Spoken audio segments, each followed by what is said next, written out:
Now let's talk about why Samuel L. Jackson playing Uncle Sam is truly so iconic. Now before we get into all of that, we need to talk about who Uncle Sam is, what he is to the people. Now by definition, Uncle Sam is supposed to be a personification of the US government or of the country, the US as a whole. That being said, historically throughout America, a lot of people have referred to government bodies or even like the IRS as Uncle Sam, and using it in times of when they felt like the American government was trying to tell you what to do and how to live your life and how to spend your money. Now bringing it back to the halftime show, from the very beginning and even throughout the show, we see Uncle Sam interrupt Kendrick Lamar and tell him what to do and what's okay and what's not okay, and even calls him at some point ghetto. Now for those who aren't familiar with Samuel L. Jackson's work, he's played a plethora of characters, but he's also specifically done really well with playing a villain, but the different type of villain that just you can't even get down with. Now, the first character that he has played that came to my head was from Quentin Tarantino's Django. Now, in this film, Samuel plays a house slave who is like the right-hand man to his slave master. He is a true Uncle Tom through and through and hates being black himself. So much so that he's willing to put down and even snitch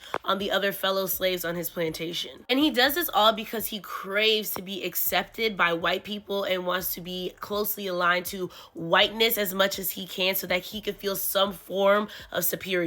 Another movie where he plays a very villain-like character is in Lakeview Terrace. And in this movie, he plays the character Officer Abel Turner. And in the film, he gets some new next-door neighbors who happen to be this interracial couple who's played by Kerry Washington and Patrick Wilson. But when I tell y'all he makes their life a living hell simply because they're just an interracial couple, it's diabolical. But when it comes to Samuel L. Jackson playing Uncle Sam, this very much of a villain-like character, he's not new to this, he's true to this. If we want to unpack this a step further, there is a huge duality with him being black and Uncle Sam. Because as we know, there are black people who play into politics in a way that is to their detriment and not the betterment of themselves or their people. Listen, there is so much to unpack and we only talked about one character. Crazy. Now, if you enjoyed this video, definitely make sure to follow me on all social media at Mommy Tiff so that you can keep up with more pop culture moments like this. Thanks for watching. Mommy Tiff out.